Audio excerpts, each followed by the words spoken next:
Hello, the plan today is to look at wooden rings. So you can make them with veneers that you roll up and glue with CA glue. I don't like that. I don't like CA glue.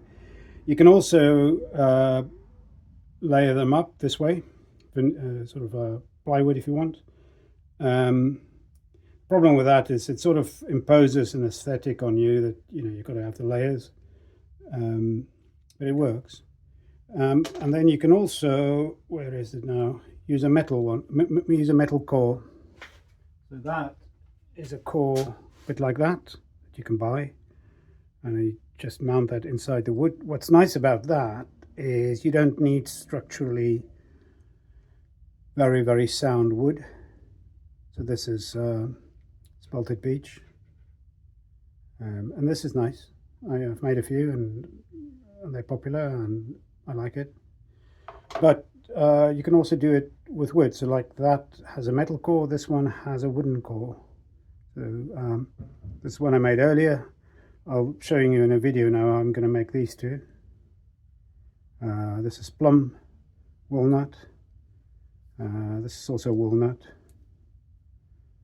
And you can put various amount of shine on it depending on taste. And in all cases the core is hawthorn, which I quite like. It's really solid wood, and it's very fine grained. You can put nice detail on it, and it's nice and hard. A lot to be said for it. Right, let's have some fun. You don't have to use different kinds of wood, but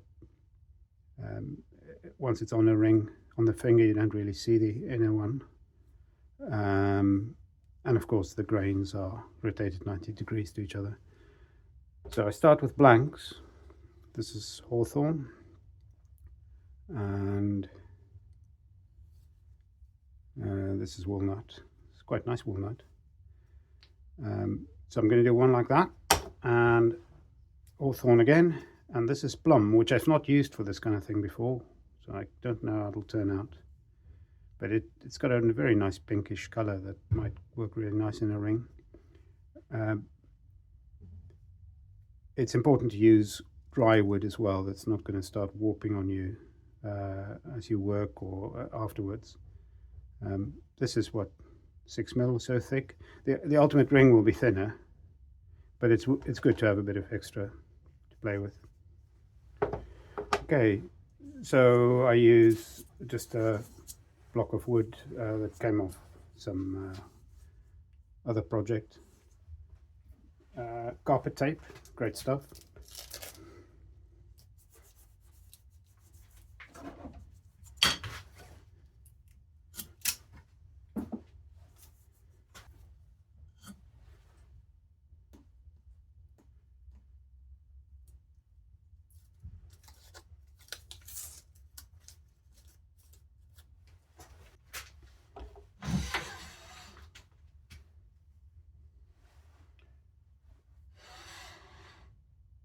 Just got to position it roughly in the middle,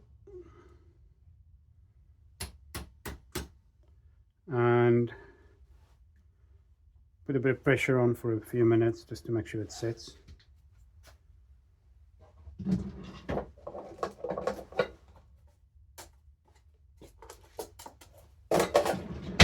So for today, let's say I make a ring for this finger.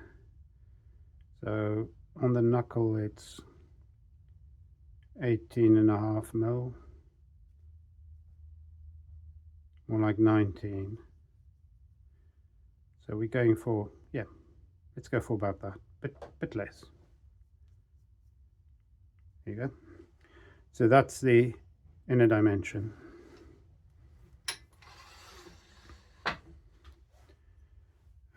So what we want is to mark that on here.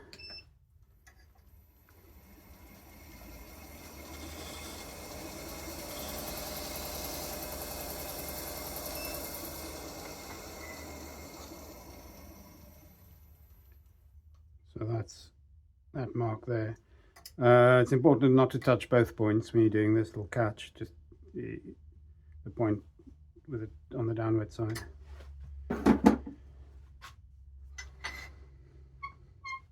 So this is the core, that's the inside diameter. So what we want is to make a ring that's maybe 1.5 millimeters or thereabouts bigger.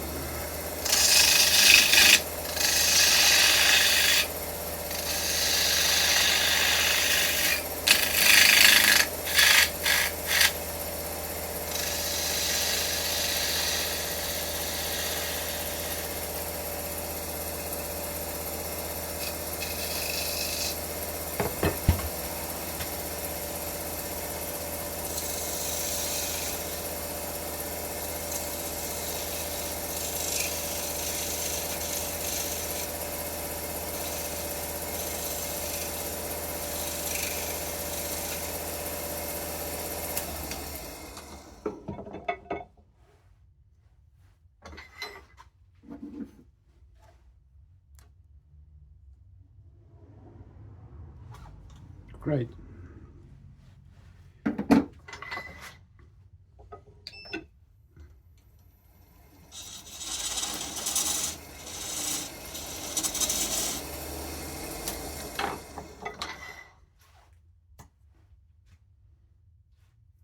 So that's our one core. Got to clean this up.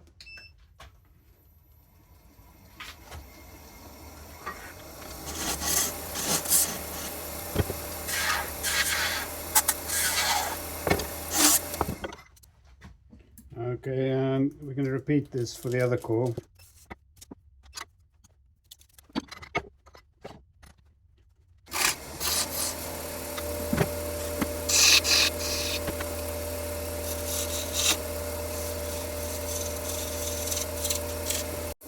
Couple of things here. The one is you need to make sure, you've got to eyeball it, that it's pretty much at right angles there, because if it isn't, then you're going to struggle gluing it in. And then it's really useful to have a hole going through, which we'll use in a minute. That's convenient, it's come off. So those are the cores done. Now we've got to do the outside.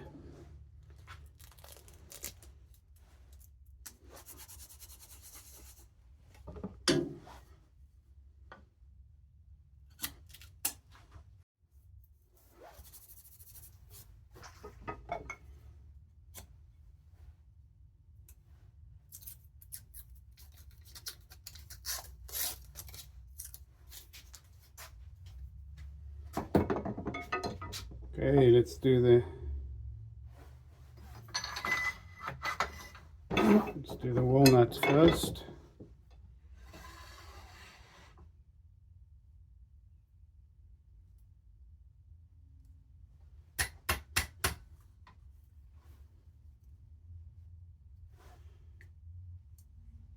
So the tricky thing now that you need to be a tad careful with is creating the hole in which the core will go.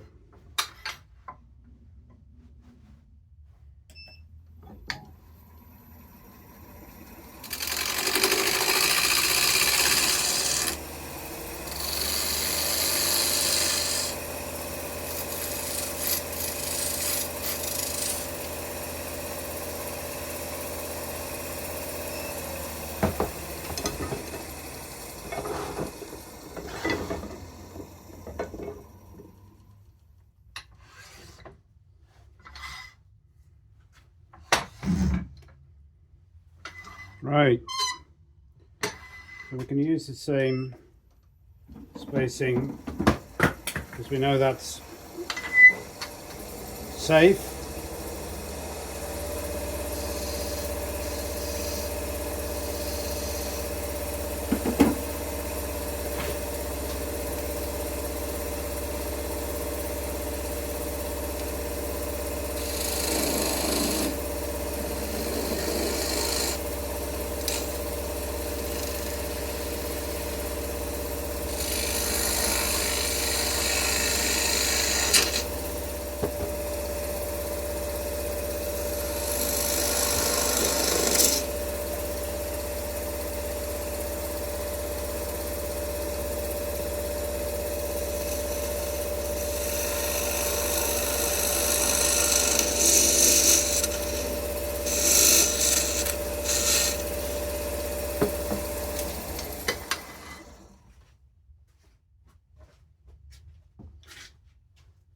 And this is where the hole comes in, just for convenience.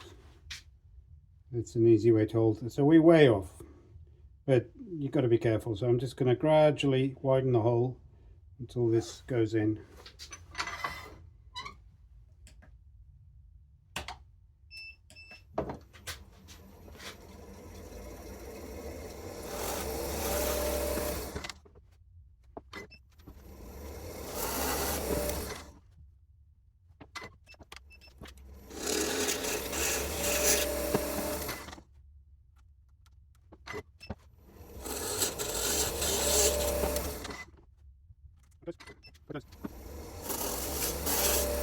It's worth being a little careful here. Yeah, that'll do. So I'm going to leave this one. I'm going to keep it on there.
Okay, that now needs to dry.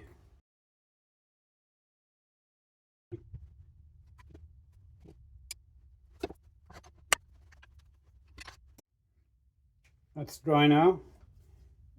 Time for the next step. So I need to hollow this out and leave a little rim on the inside. That'll be the inner ring.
This is about the best chance we're going to get to finish the inside of this thing.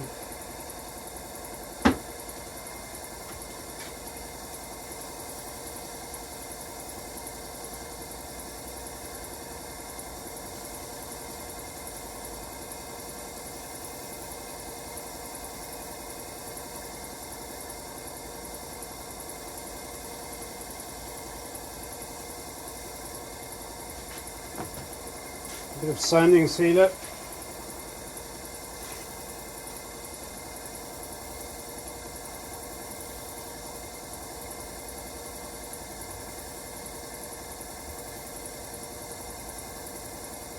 And a bit of burnishing oil.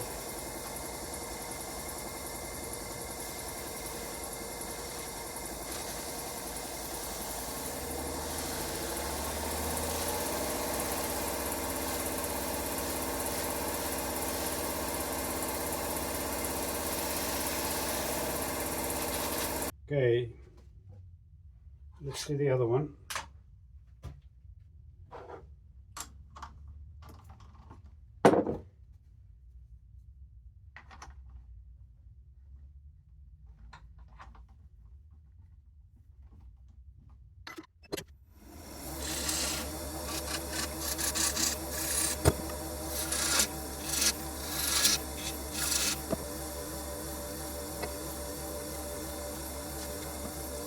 Now, it's worth investing in one of these things.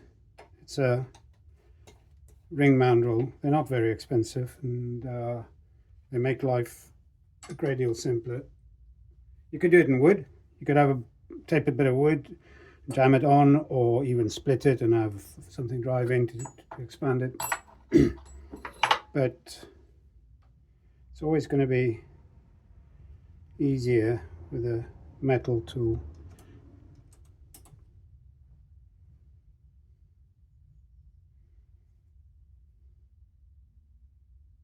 Don't want to over tighten it. You could easily split it if you're not careful.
I suppose it's also possible to not tighten it enough.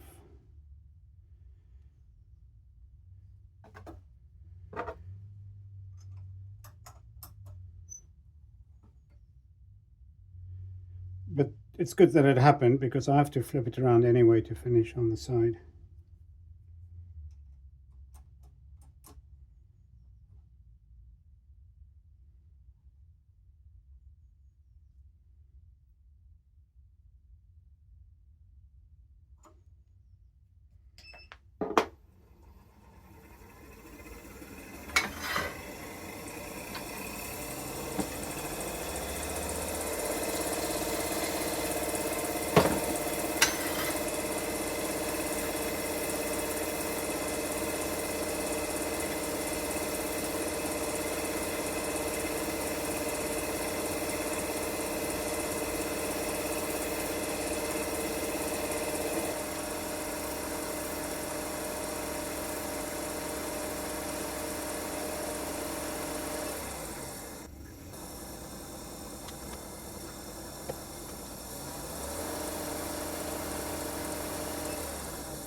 Now you can use various waxes on this.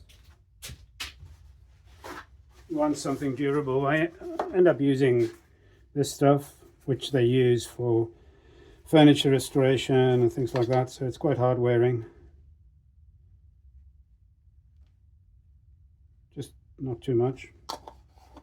And it doesn't, I'm impatient, so it doesn't need to dry.